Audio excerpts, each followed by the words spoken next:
Hi, my name is Elise and I'm with Tiny Frog Technologies, and today I want to share some ideas for providing educational content to your website visitors.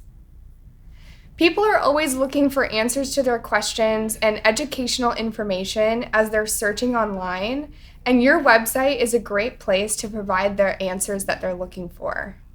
Sharing information on your site can help you establish trust and credibility since it shows that you're experienced within your industry. It also positions you as a thought leader and will keep you top of mind as people navigate and look for a solution in relation to what you can provide.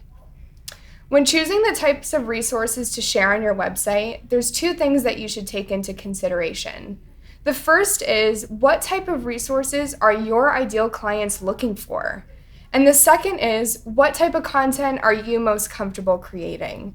If you don't love being in front of a camera, you don't have to record videos. And if writing isn't your strength, you don't have to worry about creating a blog. There's plenty of options for the types of resources you can share. One of the first ones is to create a newsletter. Newsletters are a great opportunity since it allows you to get right into your audience's inbox on a weekly or monthly basis. Similarly, you can take this content and repurpose it for a blog on your actual website. That way it's accessible for visitors who might not be on your email list just yet, and you can even use those blog pages to then guide someone to signing up for your newsletter. If you want to share longer, more complex information, white papers are a really good resource. These tend to perform better in really scientific communities or really information-heavy communities where a shorter blog isn't going to cover all the information that you need to share. If you don't prefer writing and you're looking for something more personable, there's some other options that you can implement as well. You can create a podcast if you're looking to establish a more personal connection with your visitors. And this is also a really great way to show your personality and expand on some subjects in a more natural tone.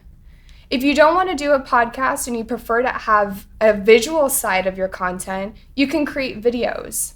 Within your videos, you can either record yourself speaking, or you can just record audio content and lay that over animations or graphics or iconography that relates to what you're talking about.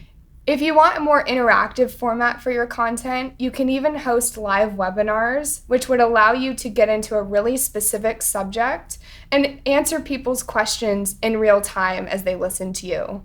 You can also record this webinar and add it to your website later for people to view and learn from what you shared. Regardless of the type of content that you're sharing on your website, consistency is key.